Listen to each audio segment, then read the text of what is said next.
Alright guys, welcome into today's video. I'm basically going to be teaching you guys how to make an intermediate type of prompt within Synthflow softwares for a voice AI agent. Let's get straight into it.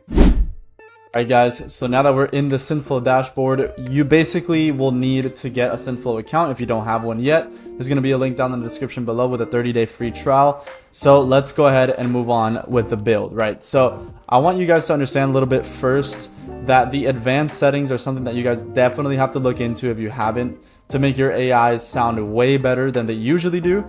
This is my current build out right here, and I want to be able to show you. So I currently put mine at 2 latency, the stability is at 0.4, the style exaggeration is at 0.2, and the similarity has to be at 0.70. I don't use speaker boost, I don't limit the call duration. This is definitely off preference. It's something new that they've added onto Synthflow. And then I do send idle reminders, but I send them 8 seconds after.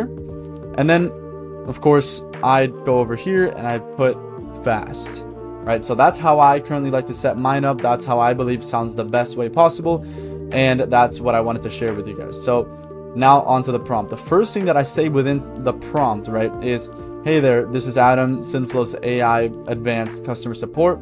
Who am I speaking with?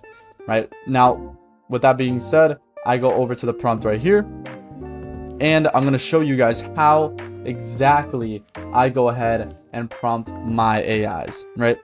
So the first thing that I do for the advanced prompt is I tell the AI who they are. Think about it.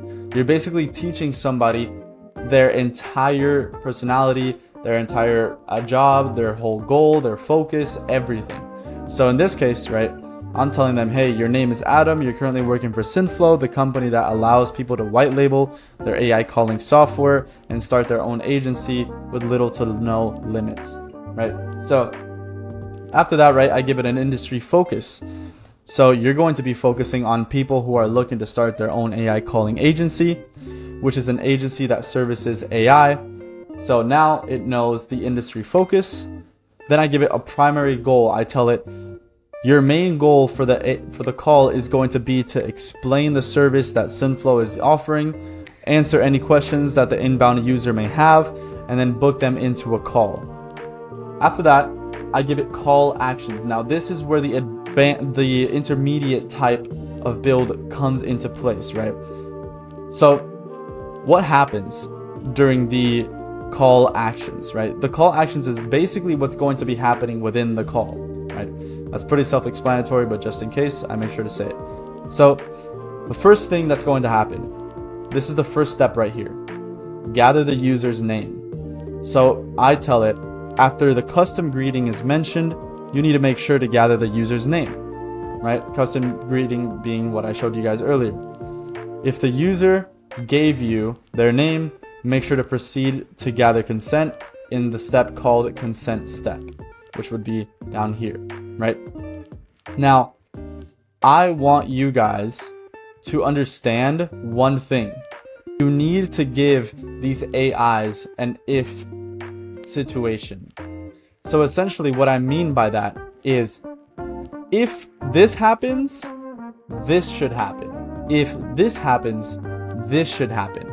That is exactly what you want to tell the AI when prompting them. So for example here, right, after the custom greeting is mentioned, you need to make sure to gather their user's name.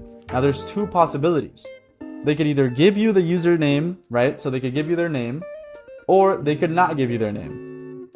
So what would happen if they give them the name? You're going to send them to the next step. What would happen if they don't give you their name?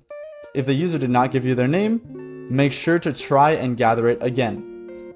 And obviously you need to make sure to add some emotional prompting down here. So it's going to say, do not proceed without the user's name being gathered.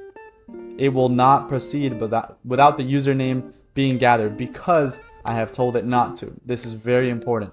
You want to make sure you gather the user's name pretty much for almost every call that you're making, unless you already have it.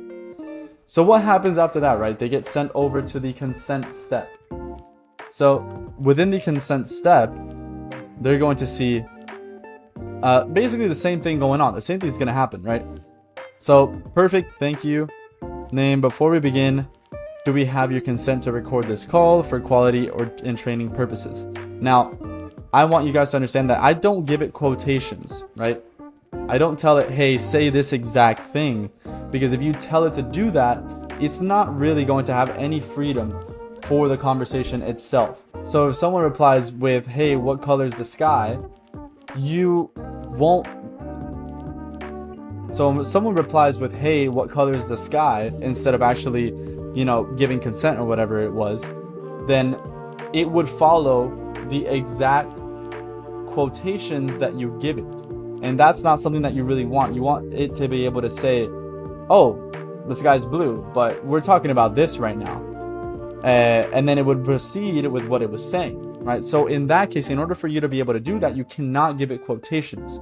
So you would be like, say something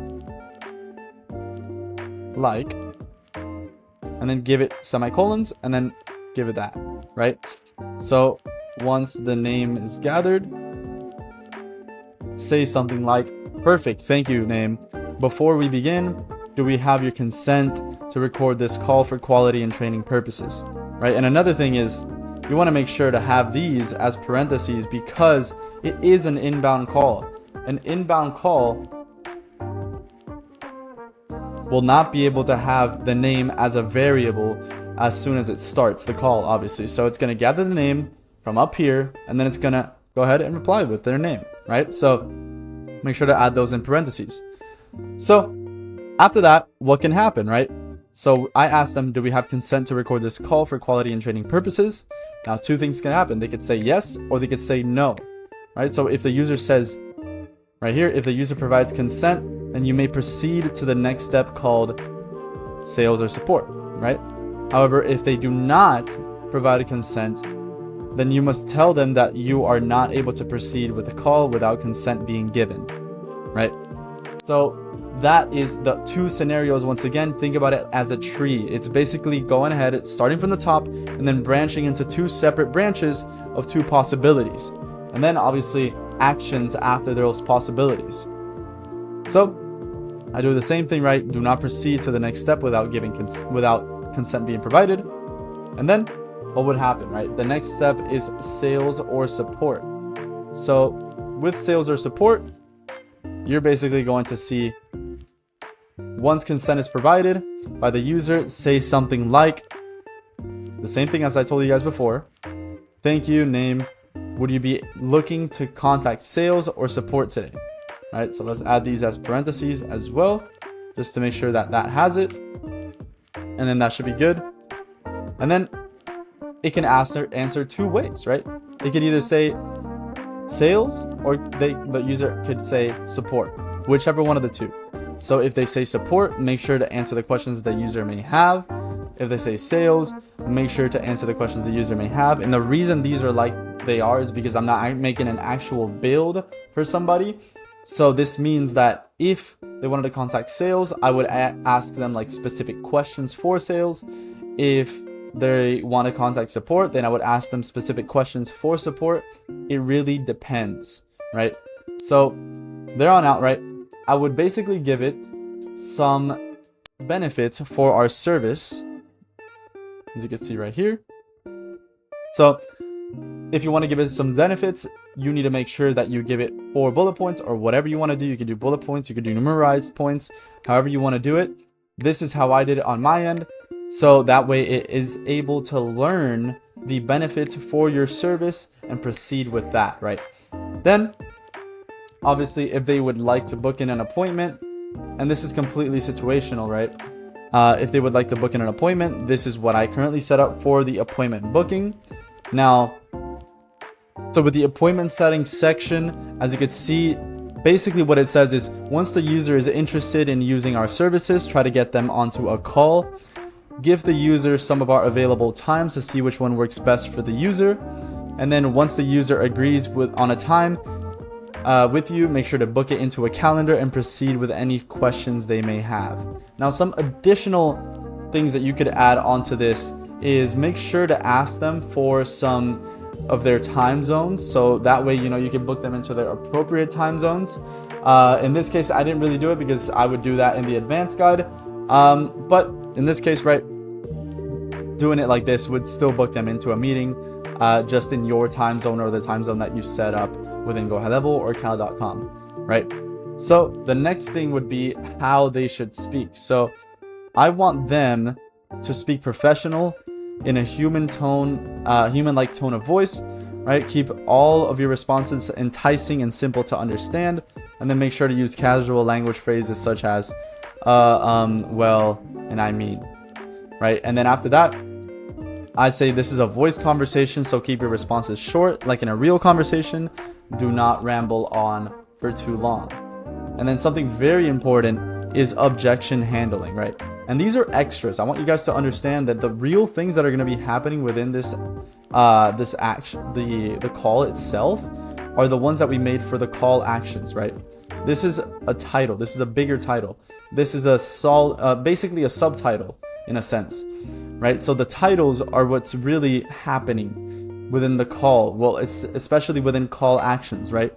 So these are all the call actions, and then all the way up to here, right? As you can see, these are just extra little notes and pieces that, just such as this one, right? The service benefits.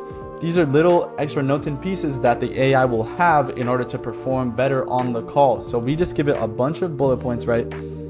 And notes that they could do. And then over here, all the way down to objection handling. This is what I basically tell them ways to handle objections. Essentially, it's not very hard and not very difficult. You could make these in your own type of way, but just realize and know that you're literally talking to ChatGPT essentially. So that is how I would go about my internal prompting for intermediate. And now I want to show you guys how the call will actually go. So if I go ahead and save this, I'm going to go and have it call me. So let's go ahead and go through with that. All right, so I'm now receiving the call, as you can see right there. Hey there, this is Adam, Synthflow's AI Advanced Customer Support. Who am I speaking with? I do not want to give you my name. I totally get that. Unfortunately, I can't proceed without your name. If you change your mind, feel free to reach out again. Have a great day. Okay, I see. So my name is Kevin. Hey Kevin, nice to meet you. Before we dive in, do we have your consent to record this call for quality and training purposes? No, I can't. Alright, Kevin, unfortunately I can't proceed without your consent to record the call. If you change your mind or have any questions later, feel free to reach out. Have a great day. Okay, I'll give you consent. Perfect. Thank you, Kevin. Would you be looking to contact sales or support today? I'll contact support. Got it, Kevin. What can I help you with today? So I basically want to know what you guys do and then how I could use it. Sure thing. At Synthflow, we offer AI calling software that you can white label to start your own AI calling agency. Our AI is trained by top sales teams, so you don't have to worry about hiring the right people. So this lets you focus on growing your business instead of handling tedious tasks like lead qualifying. How does that sound? Do you have any specific questions or areas you're curious about? No, I think that should be it. You answered all my questions actually. I was thinking about buying, so I just wanted to make sure that everything is good. Awesome, Kevin. How about we set up a call to go over everything in detail and get you started? I have some available times. What works for you? Friday, Saturday, or Sunday?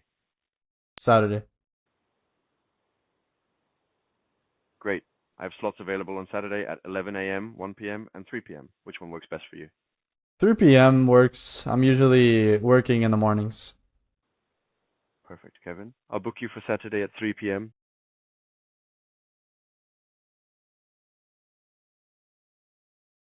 How about we book it for this Saturday, August 10th at 3 p.m.? Does that work for you? No, it's okay.